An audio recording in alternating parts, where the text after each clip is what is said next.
नमस्कार दोस्तों, एलिमेंट्रिक्स क्लासेस में आपका स्वागत है।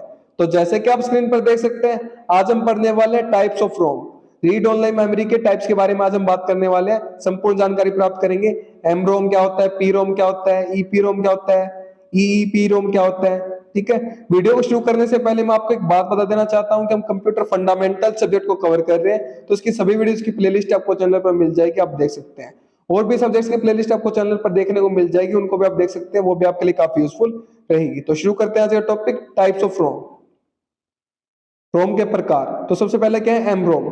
एम रोम को हम क्या बोलते हैं, masked ROM, masked read only memory. ठीक है, the very first ROMs were hard wire devices that contained a pre program set of data और instructions.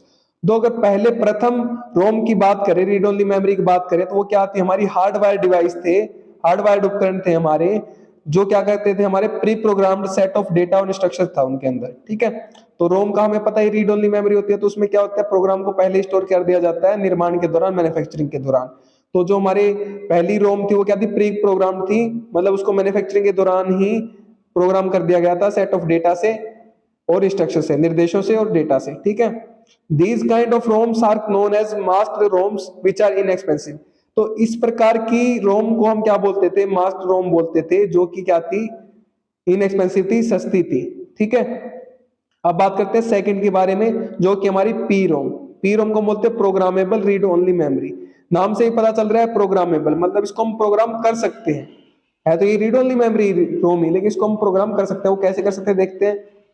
PROM is read-only memory that can modified only once by a user।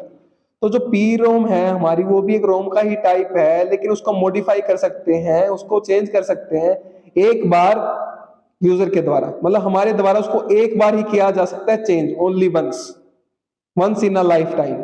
ठीक है, only once we can change it. The user buys a blank P ROM. तो user क्या करता है, एक blank P रोम को खरीदता है, खाली P ROM program read only memory को खरीदता है। एंटर्स द डिजायर्ड कंटेंट्स, उसमें जो उसकी डिजायर है, जो इच्छा है, जो उसकी जरूरत है, उसके हिसाब से कंटेंट्स को एंटर करता है उसमें। ठीक है, स्टोर करता है using a P ROM program. P ROM program का यूज करके वो उसमें क्या करता है, डिजायर्ड कंटेंट्स को स्टोर करता है, एंटर करता है। ठीक है, inside the PROM chip there are small fuses which are burnt open during programming.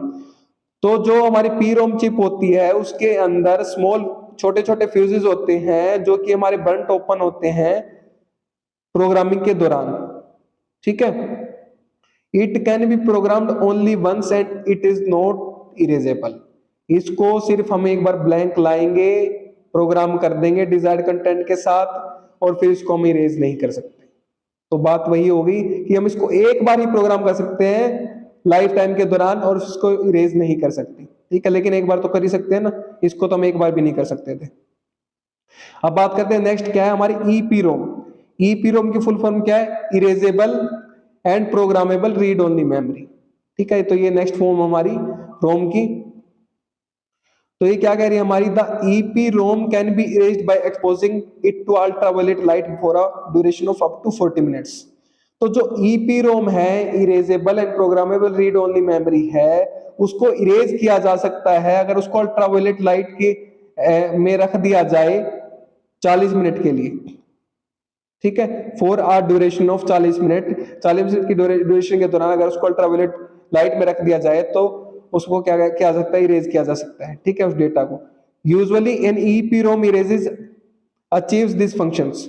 तो इसका जो हमें कहते हैं, इस जो ये फंक्शनैलिटी है, इसको हम अचीव कैसे करते हैं, इस इरेजिंग को हम अचीव कैसे करते हैं, ईपीरोम इरेजर का यूज करके। ईपीरोम इरेजर का यूज करके हम इस फंक्शन को, इस कार्य को कर सकते हैं। During programming an electrical charge is trapped in an insulated gate region. Programming के दौरान क्या होता है, जो एक इलेक्ट्रिक चार्ज होता है वो ट्रैप हो जाता है हमारे इंसुलेटेड गेट रीजन में, ईपीरोम के। The charge is retained for more than 10 years because the charge has no leakage path. और ये जो हमारा चार्ज होता है, ये 10 सालों से ज्यादा तक भी रह सकता है, क्योंकि इसमें जो हमारी ईपीरोम होता है उसमें कोई लीकेज पाथ नहीं होता, कहीं से लीक नहीं हो सकता। फॉर इरेजिंग दिस चार्ज, अब इस चार्ज को इरेज करने के लिए क्या करेंगे हम, ultraviolet light is passed through a quartz crystal window lid. तो एक क्वार्ट्ज क्रिस्टल की विंडो लिड के थ्रू अल्ट्रावायलेट रेडिएशन को पास करवाया जाता है ईपीरोम में, ताकि उस चार्ज को इरेज किया जा सके। ठीक है, this exposure to ultraviolet light dissipates the charge. जो ये एक्सपोजर होता है अल्ट्रावायलेट लाइट का हमारी ईपीरोम का अल्ट्रावायलेट लाइट से, तो इससे क्या होता है, जो हमारा चार्ज होता है वो डिसिपेट हो जाता है, खत्म हो जाता है, इरेज हो जाता है। During normal use the quartz lid is sealed with a sticker.